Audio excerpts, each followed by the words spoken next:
19 на годиннику у прямому ефірі телеканалу АТR. Новини «Заман». У студії Олег Борисов. Мої вітання. Далі у випуску. 6 із 14 в окупованому Криму продовжуються судилища над учасниками одиночних пікетів. У Сімферополі сплюндрували мечеть і почали зносити будинки кримських татар. Авіатроща у Підмосков'ї. Стали відомі ймовірні причини трагедії.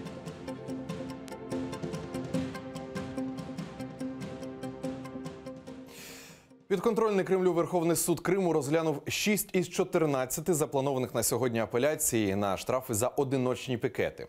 Розгляд решти 8 перенесено на завтра. Лише одну зі скарг окупаційні судді частково задовольнили і зменшили суму штрафу. Детальніше в сюжеті. Розгляд апеляцій по одиночним пікетам почався з 9-го ранку. Перші 4 скарги. Окупаційний Верховний суд Криму відхиляє. Відмовили скасуванні штрафу і Мусліму Заврієву. У нього 5 дітей, він інвалід 3-ї групи. Скаржиться, штраф у 10 тисяч рублів. Суттєво вдарить по бюджету родини. В дальнейшем мы будем уже обжаловать это в Европейский суд, да, то есть ЕСПЧ по правам человека. Весь этот процесс несет политический контекст, да, в отношении крымско-татарских мусульман, да, в частности. Вот. Это один из способов, да, скажем так, давления. Торік, 14 жовтня, на одиночні пікети проти репресій в Криму вийшли більше сотні кримських татар. Російських законів вони не порушували, така форма протесту не заборонена, кажуть захисники. Однак окупанти назвали одиночні пікети несанкціонованим мітингом і оштрафували понад 80 кримчан на загальну суму у майже 1 мільйон рублів.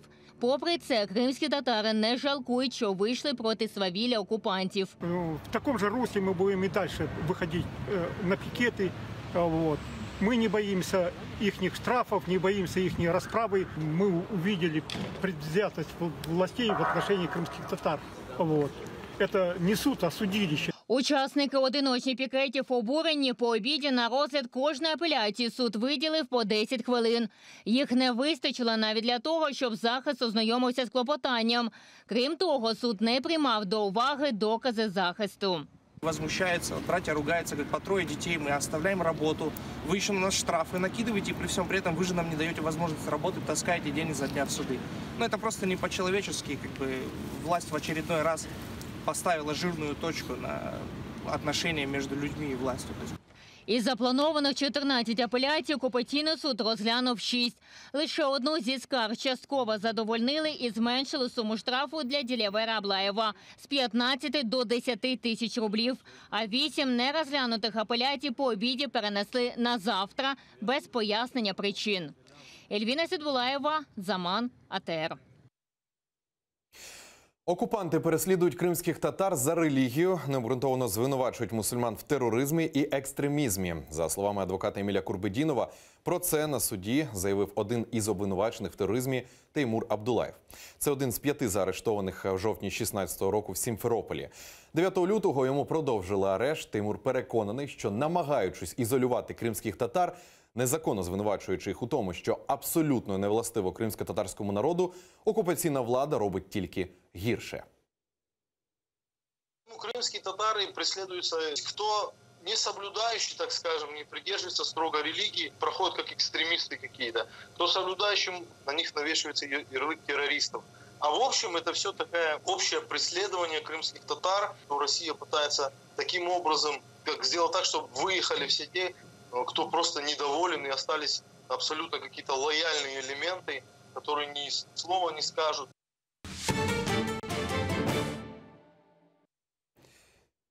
Офіційного підтвердження затримання українського громадянина вимагає український МЗС від російських колег. Про арешт у Криму Костянтина Давиденка напередодні заявили у ФСБ. Чоловіка підозрюють у шпигунстві на користь України. Нині українські дипломати вимагають офіційно підтвердити факт затримання громадянина України, а також повідомити причини затримання та місце утримання. Про це направили відповідну ноту, повідомили в департаменті консульської служби МЗС. Окремо українська сторона акцентувала увагу на необхідності дотримання статей консульської конвенції між Україною і Росією, які стосуються надання допомоги затриманим громадянам. Кримських дезертирів Баранова і Одинцова можуть обміняти на українських в'язнів в Росії. Про це заявив їхній адвокат Валентин Рибін.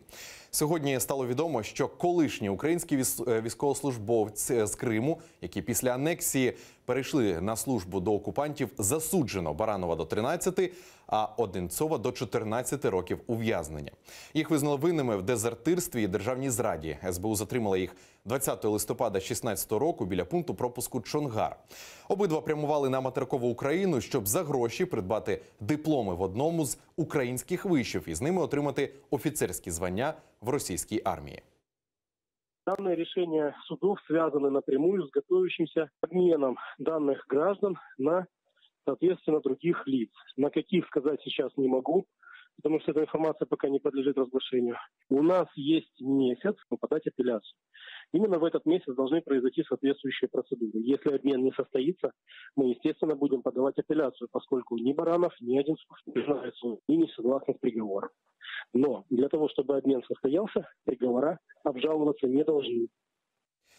Втік до Криму від покарання за антисемітизм. Відомий у Дніпрі своїми антиєврейськими закликами депутат від ОПОБЛОКу Сергій Суханов перетнув адмінмежу через пункт пропуску Чаплинка і переховується на півострові. Про це повідомив на своїй сторінці у Фейсбук мер Дніпра Борис Філатов.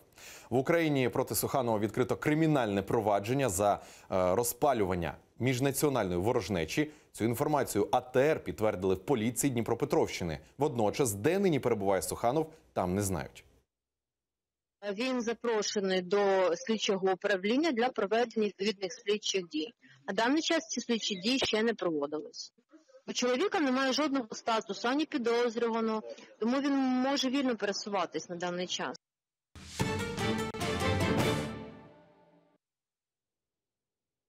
У Росії назвали ймовірну причину аварії Ан-148 у Підмосков'ї. Виявилось, що обігрів усіх прийомників повного тиску, це пристрій літака, який обчисляє швидкості, було вимкнуто. Тобто його несправність призвела до викривлених показників приборів, а відтак пілоти не володіли точною інформацією роботи літака. Про цю та інші події далі. Українське державне підприємство «Антонов» визначили зі спеціалістами, які можуть допомогти у розслідуванні катастрофи Ан-148 в Росії, де загинула 71 людина. Усе згідно з процедурами. Відтак Україна, як країна-розробник Ан, виділила 4 людей. І вони можуть або ж на місці, тобто в Україні, або полетіти до Росії, аби допомагати у розслідуванні справи. Нагадаю, Ан-148 – це спільна розробка України та Росії. Їхнє будівництво припинили після початку анексії Криму та збройного конфлікту на сході України. В Антонова також розповіли, що з минулого листопада на договірній основі виконують роботи з оцінки технічного стану Ан-124-100 «Руслан» російської авіакомпанії «Волга-Дніпро». Мовляв, остання не в санкційних списках. Від російського президента Владимира Путіна вимагають звіту про загибель росіян у Сирії. З такою вимогою до нього звернувся кандидат у президенти Григорій Явлінський. Мовляв, якщо інформація є правдивою, то посадові особи, включно з головнокомандувачем Збройних сил, мають оголосити це країні. Нагадаю, у Сирії під авіаудар сил коаліції за підтримки авіації Сполучених Штатів потрапили російські військові, які служили у приватній військовій компанії Вагнера. Точна цифра загиблих невідома, вона може сягнути кількох сотень. Тим часом у Кремлі інформацію про загиблих в Сирії росіян не коментують. Прес-секретар Путіна Дмитрій Пісков порадив журналістам звертатися до міністра оборони Сергія Шойгу. Російський президент Владимир Путін скасував усі публічні заходи. З його активностей на сайті Кремля хіба про робочу зустріч з гендиректором однієї з компаній. Як виявилось, у російського керманича застуда. А відтак усі публічні заходи довелося скасувати, каже речник Путіна Пісков. Зокрема, вже відмінили поїздку на Далекий Схід та до Сочі. Вероніка Іващенко, Заман, АТР. Правозахисна організація «Меморіал» визнала політв'язним арештованого чеченського правозахисника, главу організації в Чечні Оюба Тітієва. Чоловіка заарештували за буцімто зберігання наркотиків. У «Меморіалі» певні, турман йому підкинули правоохоронці, а справа цілком сфабрикована. Соратники та близькі Тітієва переконані, це тиск та спроба припинити публічну діяльність правозахисника. У «Меморіалі» кажуть, керівники регіону неодноразово негативно висловлювали про їхню організацію. Зокрема, глава Чечні Рамзан Кадиров називав правозахисників ворогами народу, а самого Тітієва – наркоманом. Також у меморіалі заявляють, при розслідуванні справи Тітієва були порушення, а за його адвокатом стежили.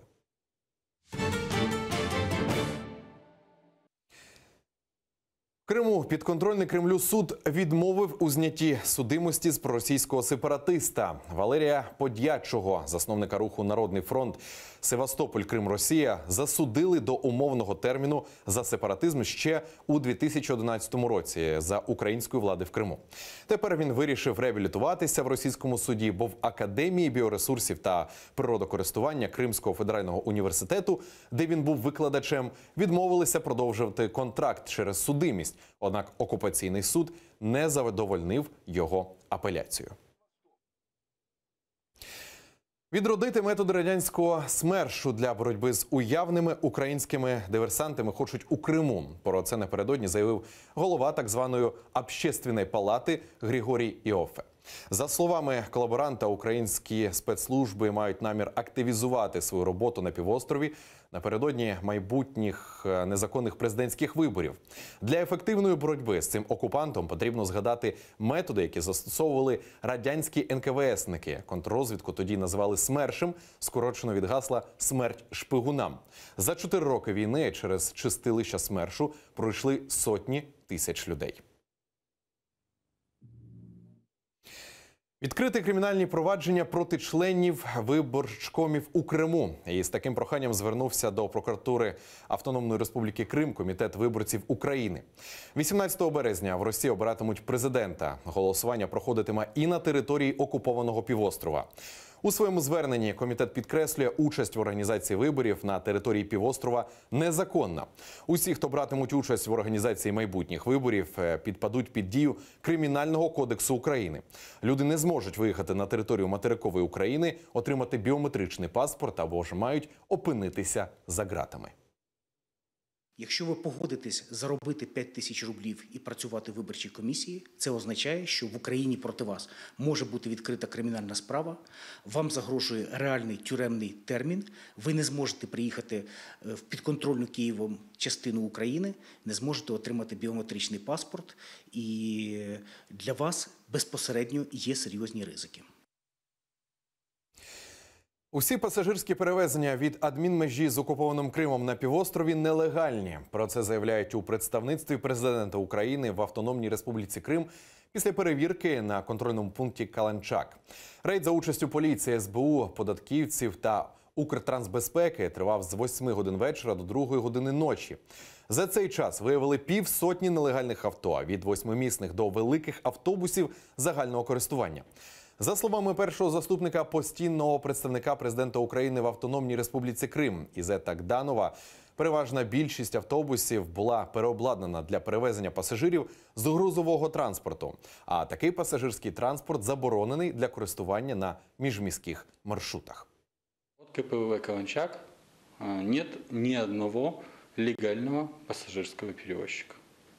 Помимо того, что у людей нет паспортов маршрутов, разрешений на перевозку пассажиров. Многие из них вообще не оформлены как субъекты хозяйствования. На них составлены, соответственно, протоколы по части 1 164 статьи Административного кодекса Украины. На галявині протесту Стрілкова в Сімферополі вандали сплюндрували мечеть. Брудним взуттям потоптали килими в молитовному залі, зірвали зі стін батареї і викрили спеціалізований пилосос, витрусивши на килим все сміття. Мечеть в планах окупантів потрапляє під знесення разом з будинками кримських татар. На цьому місці хочуть побудувати житловий комплекс «Кримська Роза». Детальніше у сюжеті Вікторії Аблязової. Ось таку картину побачили мусульмани, коли прийшли до мечеті на Стрілковій. Вандали постаралися, щоб безлад було добре помітно. Вандалізм у мечеті не злочин на релігійному ґрунті, а частина продуманого плану ФСБ. В цьому впевнений муфтій мусульман Криму Айдер Рустемов. На його думку, цими провокаціями окупанти перевіряють кримських татар на згуртованість. Подобні акти вандалізму, вони делаются, совершаются для того, чтобы выявить так называемых людей, которые недовольны российской властью. За землю, на якій стоїть ця мечеть, вже півроку триває протистояння. З одного боку кримські татари, що в 2006-му побудували тут свої оселі. З іншого фірма-забудовник Акура, що хоче їх знести разом з мечеттю. За планами окупанта тут має з'явитися житловий комплекс «Кримська Троянда». Компанія-забудовник формально вже виграла суд і отримала дозвіл на знесення будинків. Деякі будинки вже почали зносити. За грошову компенсацію забудовник пропонує людям відмовитися від своїх будинків і віддати їх на знищення. Хто не згоден на знесення, відстоює своє право у суді, оскаржуючи дозволи окупаційної влади на знесення їх будинків. Поступають періодично угрози від застройщика. Якщо ви зараз не візьмете компенсацію, то ми по рішенню суда будемо зносити абсолютно всі дома. Компенсацію вони пропонують погасити розходи по строительному матеріалу, які средства були затрачені. 2 чоловіка тільки согласились снести свої строения. Остальные, а это именно почти около 40 домов, они на сегодняшний день стоят на своем, на получении права жить на этом массиве. Серед власників самобудов і ті, хто раніше активно підтримував і анексію, і Путіна. Нині вони скаржаться на корумпованість кримської влади, а 4 лютого оголосили голодування, аби очільник Кремля звернув на них увагу. Это случится, если мы, крымчане, не объединимся и все вместе не остановим беспредел обезумевших от жадности и безнаказанности нынешних крымских властей.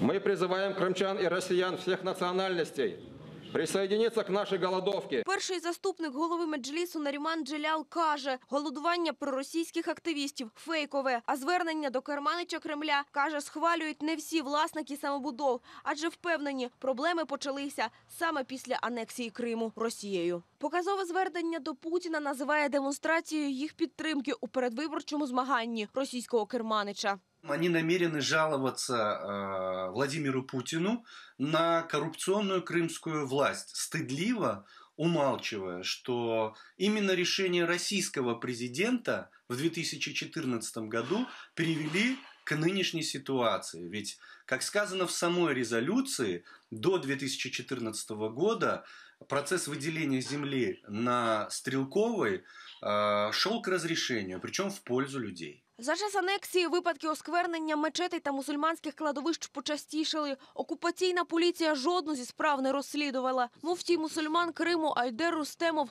закликає мусульман бути пильними. А такі акти вандалізму вважає одним з інструментів російських спецслужб для розпалювання міжрелігійної та міжнаціональної ворожнечі.